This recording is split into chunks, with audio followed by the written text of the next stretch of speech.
The Adventures of Sam Spade, Detective. Brought to you by Wild Root Cream Oil Hair Tonic, the non-alcoholic hair tonic that contains lanolin. Wild Root Cream Oil. Again and again, the choice of men who put good grooming first.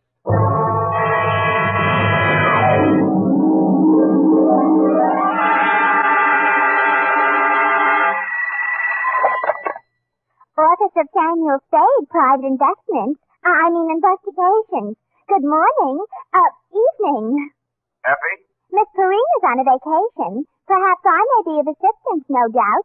I don't know. To whom am I speaking to?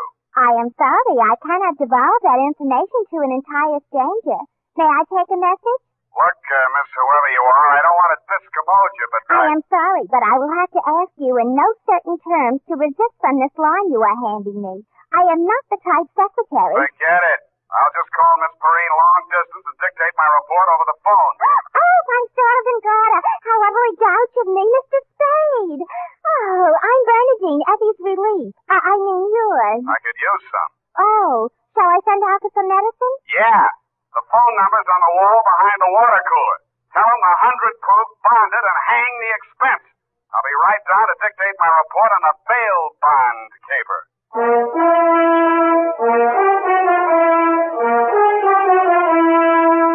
Dashiell Hammett, America's leading detective fiction writer and creator of Sam Spade, the hard-boiled private eye, and William Spear, radio's outstanding producer-director of mystery and crime drama, join their talents to make your hair stand on end with the adventures of Sam Spade. Presented by the makers of Wild Root Cream Oil for the hair. Only 3 days left, gals, and June, the month of weddings, will be over. But don't worry, there are still 187 days left in leap year. Still time to snag the man of your dreams. You know, the one who uses Wild Root Cream Oil on his hair. He and millions of other men use Wild Root Cream Oil daily, because Wild Root Cream Oil grooms the hair so neatly and naturally, relieves dryness, and removes loose dandruff. Any smart man who wants to look smart always insists on Wild Root Cream Oil Hair Tonic. Again and again, the choice of men who put good grooming first. And now, with Howard Duff starring as Spade, Wild Root brings to the air the greatest private detective of them all, in the adventures of Sam Spade.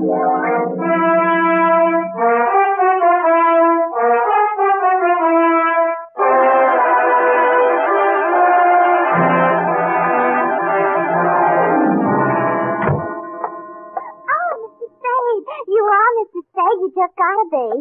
Yes, but why? It was fate. I knew it was going to be like this. I had my qualms too, Bernadine. Oh, that's good. I sent the other back. The other what? I called that number, but it was euphonious.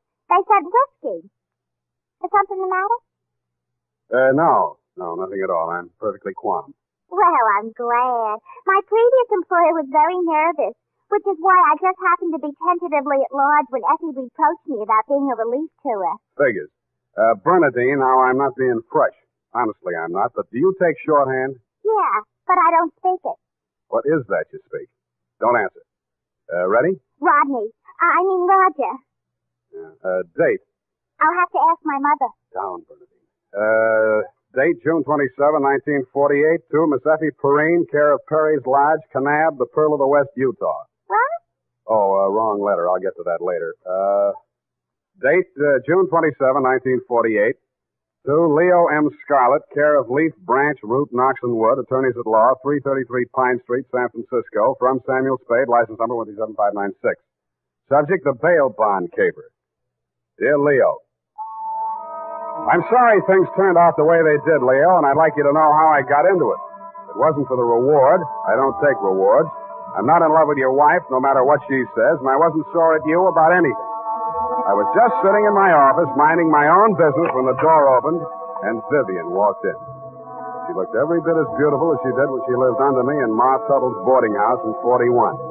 In fact, I didn't recognize her until she slithered out of her mink.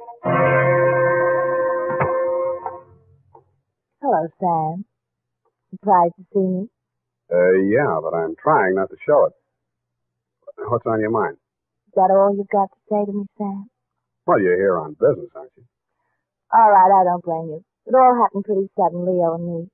I should have written or phoned you, I suppose, but somehow... Forget it, Vivian. Now, what do you need a detective for? You, thinking of divorce already? Oh, please, don't, Sam. If it was a mistake, I'm the one who has to live with it. And I made up my mind when I married Leo. This time it's for keeps. No matter what. Mm-hmm. What's the what? He's in trouble, Sam. Well, that's nothing new. No, this time I don't think it's his fault. When Leo went legit, he meant it. What's he say he's doing now? He's a bail bond broker. Judging from your new look, I'd say he's a success. Sam, a man called him on the phone today. I answered. He said his name was Holiday, but I recognized his voice. It was an old friend of Leo's, Charlie Rosenboy. Charlie, huh? When did he get out? A couple weeks back. He was paroled. I don't know what he said over the phone, but Leo looked scared and sick. I don't wonder. The word around town was that Charlie took the rap to Leo. And I don't know anything about that. All I know is Leo's on the level now, and Charlie never will be. He did plenty on his own during that time he served. Well, I won't argue that, but from where I sit, it looks like Leo better start wearing a gun again. He has. That's what I'm so frantic about, Sam. Did you hear any of the conversation from Leo's end? He didn't say much. But I did hear him say, "All right, 10 tonight. I'll meet you there." That wasn't very smart of him. I know, but that's the way he is. It might be only for a payoff. I thought of that, too. But Leo hasn't got that kind of money. He's been dropping a lot at the racetracks lately. And even if he had it, he's not the type to pay blackmail. I don't like it. Why should I stick my neck out? Why did you have to come to me anyway? 'Cause I trust you, Sam. I know you were jealous of Leo. I was? Sam, if we ever meant anything, if you meant half the things you said to me when we... Stop it. That's blackmail. Oh, I feel so lost and alone. I don't know where to turn. Okay. I'll see what I can do. Oh, Sam, I'll make it up to you somehow. You see if I don't. Sure you will. And tell Leo to stop dropping his money at San Ferran. This is going to cost them plenty.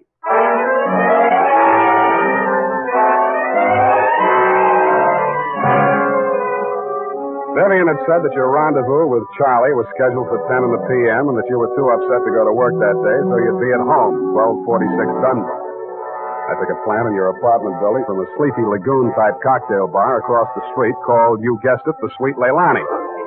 Your wife joined me, and after a while, we got around to talking. At least she did. I bet you can't guess what I'm thinking about. Huh? Listen, Sam. You remember that night we drove to Half Moon? Spade. Oh, you do remember. Oh, we used to do the craziest things. I should have married you, Sam. Please, not while I'm drinking. You know what? The trouble with crooks, they have to work day and night. Yeah. Hey, you're not listening. No, but everybody else in the place is. Let's talk about you, Sam. Did I ever tell you how I met Leo? No, and please don't. And then he opened a bucket shop. You know what a bucket shop is? Yeah. It's stockbrook. Brokerage. Yeah, that's right. Only it's crooked. That was the first business Leo started when he went legit. Mm-hmm. He had to shut it down on account of those securities. Somebody was always stealing out of the safe. Were they insured? Yeah, but they wouldn't renew his policy. So after the second nightclub burned down and he couldn't get any insurance at all, even on his own life. That's why I'm so frantic, Sam. Hey, give me a nickel. I want to play Sweet Leilani.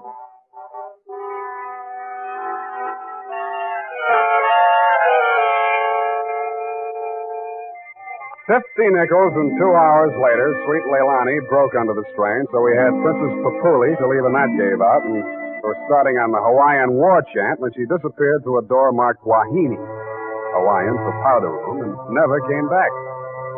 Around 9:45, I mumbled something to the bartender about the lady will pay, put on my smoke glasses, and strolled out and across the street. You came out of the building a couple of minutes later. You led me a zigzag course up Merchant Street to Salon, across Salon to Commercial, down Commercial to Drum, and made a lateral pass over Drum back to Dunbar. Your destination, I'd never have guessed it, was the Sweet Leilani. Happily, they were not playing Sweet Leilani. It was very, very quiet. The regular customers had taken a powder, and I didn't blame them. In the new crop at the bar, I counted 10 broken noses, at least 5 broken paroles, assorted knife scars, and 4 pairs of cauliflower ears, and 1 maverick. You slid into a booth at the end of the bar, took the gun out of your shoulder holster, and laid it down on the table in front of you. I walked over, turned it around so it was pointing at the jukebox instead of me, and sat down. Some other time, Spade. Some other time I drink with you. I'm waiting for a friend. Why the gun? You selling it to him? Maybe I give it to him. Go on, you drink at the bar. It's kind of crowded. Looks like Charlie Rosenfoy's old mob. Who are they gunning for? You or Charlie? Why don't you ask them? What are you drinking, Leo? I was with that bottle all day. Got a bad taste. Do me a favor, Spade. There's a bar 2 doors down the street. Go drink there. There's my friend coming in the door. Any friend of yours is a friend of mine, Leo. Look, Spade. Hello, Leo. What's the matter? You bring a bodyguard to meet your old friend Charlie? This shamus threw his weight in here. I didn't ask him. I don't need him. Huh. That sounds like the old Leo Scarlatti I used to. The name is Scarlet. Oh, pardon me. I've been on the rock for so long, it's hard to catch up on all the changes. There's been a war, Charlie. Anyone tip you to it yet? You got a smart bodyguard, Leo. Let's talk. Let's go somewhere else and talk. I like it here.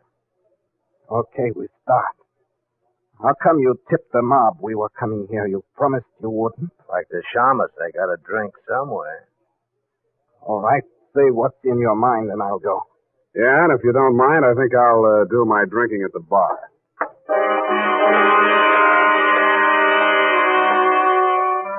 Both of your guns were on the table. It didn't look as though you were going to use them on one another, and I figured that neither of you was going to do much talking in front of me anyway, so I strolled back to the end of the bar to look at the television. The 10 o'clock news roundup was on, and the ticker tape that was moving across the screen said ... in Atlantic City today, period. I ordered a highball, and then the ticker tape started again. This time it said San Francisco, $1 million bail bond robbery.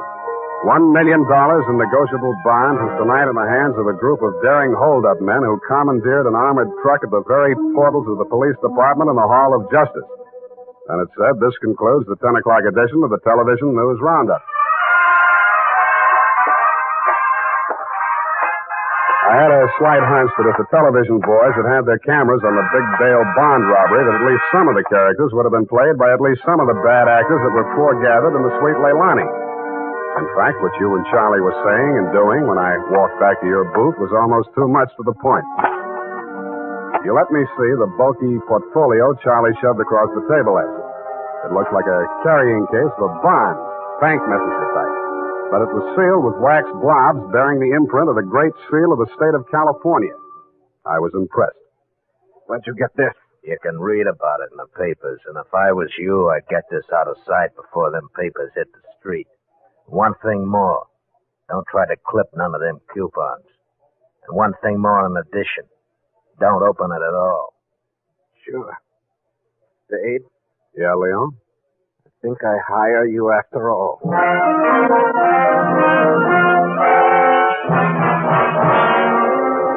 I took the job and you handed me the portfolio.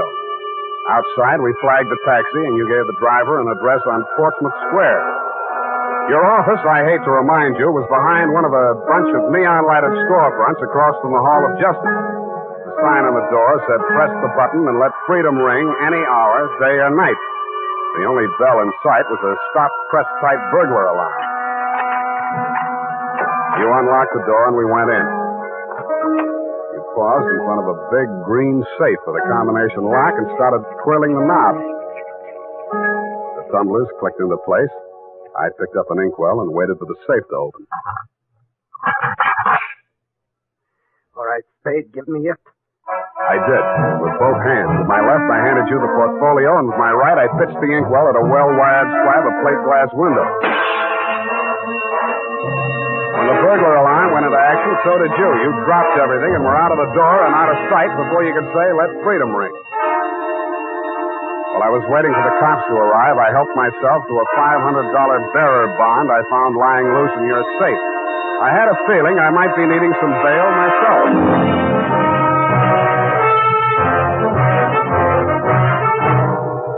The makers of Wild Root Cream Oil are presenting the weekly Sunday adventure of Dashiell Hammett's famous private detective, Sam Spade.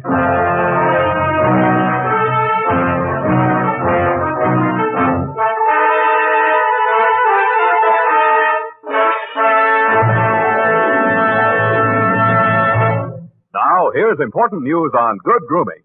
If you want the well-groomed look that helps you get ahead, socially and on the job, listen. Recently, thousands of people from coast to coast who bought Wild Root Cream Oil for the first time were asked, how does Wild Root Cream Oil compare with the hair tonic you previously used? The results were amazing. Better than 4 out of 5 who replied said they preferred Wild Root Cream Oil. And no wonder. It gives you the advantages that men consider most important. Wild Root Cream Oil grooms your hair neatly and naturally, relieves annoying dryness, and removes loose dandruff. What's more, non-alcoholic Wild Root Cream Oil is the only leading hair tonic that contains soothing lanolin, that's like the oil of your skin. So ask for Wild Root Cream Oil Hair Tonic. Again and again, the choice of men who put good grooming first. By the way, smart girls use Wild Root Cream Oil too, and mothers say it's grand for training children's hair.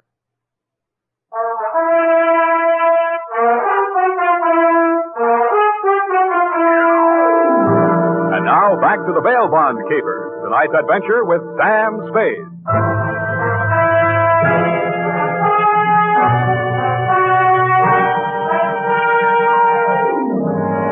I had hoped, Leo, when I made my spectacular move in your bail bond office and set the bells to ringing, that I'd get the caper off my neck and onto the capable shoulders of the police, where it now belonged. Then I told myself I could go home and get some sleep. I had never been that fond of Vivian anyway. I was holding the $1 million portfolio, complete with its big official seal still unbroken, ready to hand it over with a flourish to the first boy in blue that rushed in. But then I saw something that dashed my hopes. There was a strip of Scotch tape across the bottom of it. It wasn't up to me to tamper with important evidence, but I didn't have to. It was only a question of what magazine had been cut up to replace the $1 million in bearer bonds. That question was answered at headquarters 20 minutes later. It turned out to be the last 52 issues of Radio Life, which even Captain Walsh of the robbery detail admitted was no help. Neither was Captain Walsh. Now, Spade, in your statement here, you state, Sweet Leilani, and that Rosenfoy did hand portfolio exhibit in question to Leo M. Scarlett, alias Scarlatti, at approximately 10:20 p.m. this day. That's it, Captain. Now, you sure you want to stick with this? You don't want to change any part of the statement? No, I just want to go home and go to bed. I'm afraid you're going to stay with us for a while. Who, me? Statement of Jordan Joyce, M.D. Statements of Hilda Sackwriter, R.N. and Mildred DeVilbiss, R.N. Day and night nurses, respectfully. Who's sick? Rosenfoy. He's been quarantined in his home in Daly City since his release from Alcatraz 4 days ago. Chicken pox. Sorry, Sam, I'll have to book you. You sure you don't want to add anything to that statement? Only this. Kelsey Walsh, if you continue to do such brilliant police work, you will be waving a stop sign at a school crossing in time for the fall semester. You are a hangnail on the finger of justice.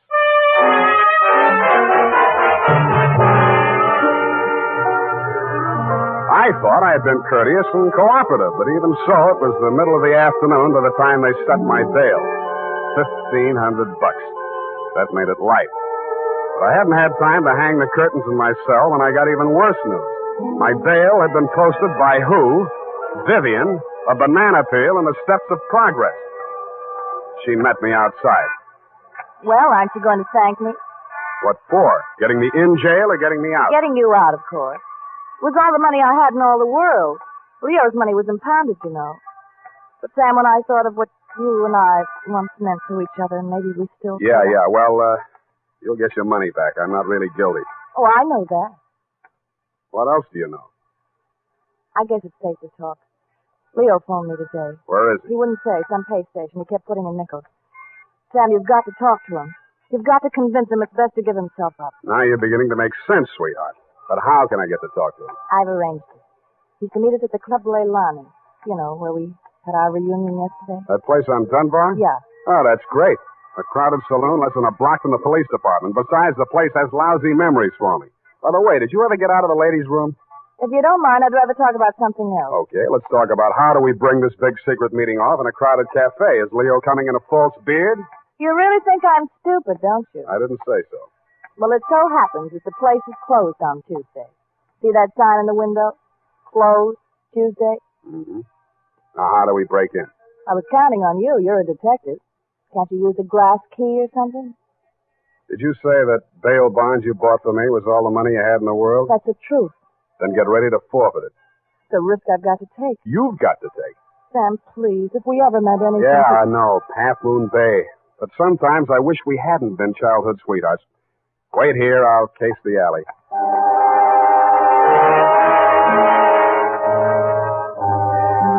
The alley wasn't much better. There were 2 windows, washroom type, all glass brick except for 2 small ventilators big enough to put your hand through. The only hope was the kitchen skylight. I didn't have any trouble getting up to it, but once I was there, things didn't look so good. The view from the roof was a garage door with 2 green lights flanking it. Then it struck me where I was and why I was there. The Club Leilani backed directly on the Hall of Justice where the big bail bond robbery had taken place at 5 p.m. the night before. Without further ado, I put my foot through a pane of the skylight, reached in, unlatched it, and dropped. Hurry up, come here, Sam. Up at the front of the building, I could hear Vivian clamoring for admittance. I decided to let her clamor for another minute or two. It isn't a thing I often do, but I walked resolutely into the ladies' powder room. It was very well equipped. It had furniture, a telephone, and more clues than I needed. The magazines were there, the razor blades were there, the Scotch tape was there. There was even a scraping of red sealing wax on the steel frame of the window slot. But best of all was what I found in the paper towel dispenser.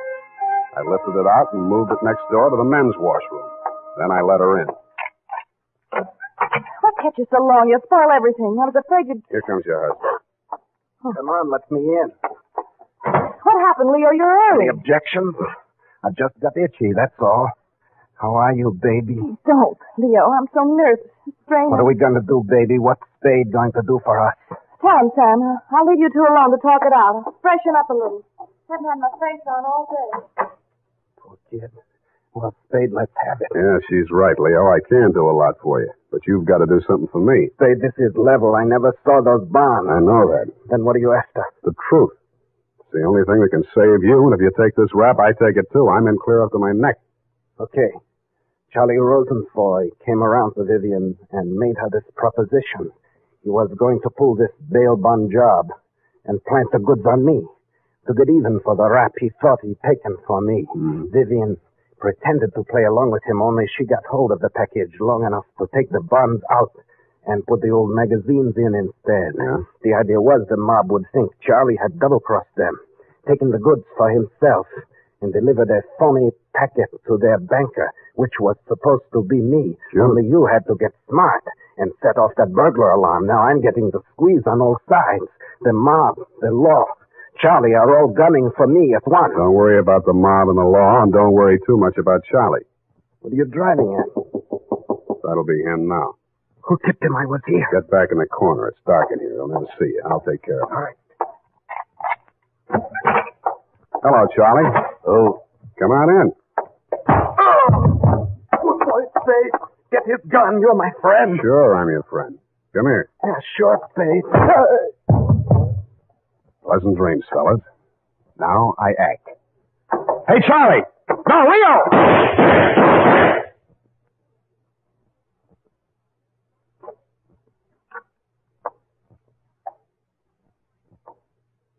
Vivian? Sam? That you? Yeah. The last of your boyfriends. You mean Leo? Charlie? Yeah. They just knocked each other off. Oh, Sam. I can't see. Dark. Where are you? Right here in front of the jukebox. You sure? Hope to die.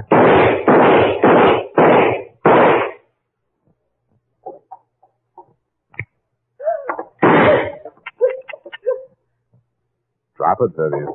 It's empty. Sam. Vivian, how could you? After Half Moon Bay.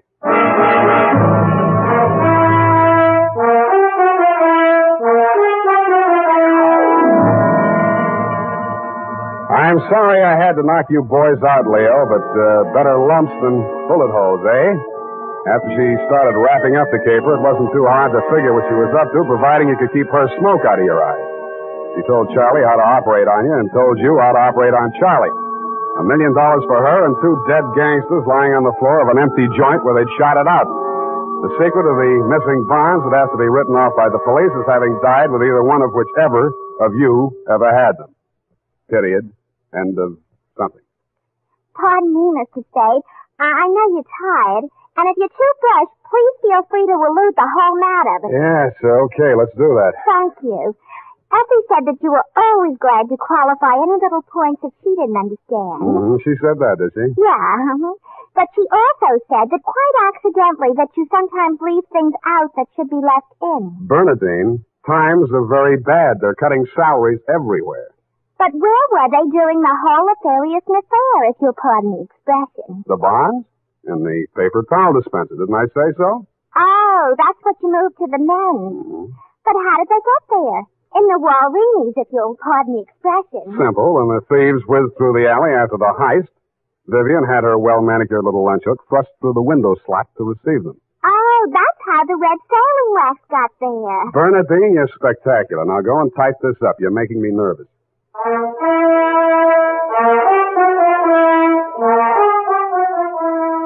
You know what they say about people who like mysteries? Once a mystery fan, always a mystery fan. And that goes for hair tonics, too. Once a Wild Root Cream Oil fan, always a Wild Root Cream Oil fan. Just try it and you'll see what I mean. Wild Root Cream Oil grooms the hair neatly and naturally, relieves annoying dryness, and removes loose, ugly dandruff. So tonight, or first thing tomorrow, step up to your drug or toilet goods counter and ask for Wild Root Cream Oil. Get the big economy bottle and the handy new tube that's easy to pack when you travel. Also, ask your barber for a professional application of Wild Root Cream Oil Hair Tonic. Again and again, the choice of men who put good grooming first. Well, here it is, Mr. Spade. I hope it's not too erroneous. Oh, I'm sure it's quite offensive. Don't you mean inoffensive, Mr. Spade? Have it your way. I don't want to sound imprudent, Mr. Spade, but I must say that your conduct through the whole thing was very brave and outrageous. Don't you mean courageous? Now I've got you doing it. You're going to be just like Mr. Cummel. Your previous employer, no doubt. Yeah, poor man. You know, he finally became completely erasable. They had to take him away. What were his symptoms? Well, when he ordered the puppy biscuits, I thought he was just being concentric. But after a while, he wouldn't answer to anything but Rover. I had to sprinkle his flea powder in the morning, you know? And then he had his little tricks. He always wanted to show off, you know, sitting up and rolling over. He could shake hands, too. What's so great about that? Any dog can shake hands. Yeah, but can you scratch your ear with your foot? If I set my mind to it. Now go home, Bernadine, or I'll report you to the SPCA. You can't frighten me. Effie told me that your bark is worse than your bite. Good night, Mr. Spade. Effie, in far-off Kanab, come home, sweetheart.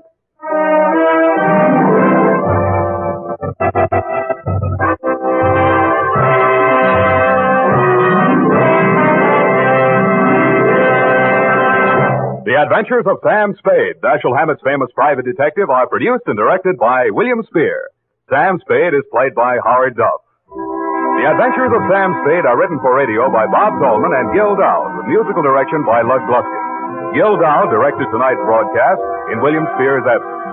Join us again next Sunday for another adventure with Sam Spade, brought to you by Wild Root Cream Oil. Again and again, the choice of men who put good grooming first. This is Dick Joy reminding you to get Wild Root Cream Oil, Charlie. It keeps your hair in trim. You see, it's non-alcoholic, Charlie. It's made with soothing lanolin. You better get Wild Root Cream Oil, Charlie. Start using it today. You'll find that you will have a tough time, Charlie. Keeping all the gals away. Hiya, Baldy. Get Wild Root right away. This is CBS, the Columbia Broadcasting System.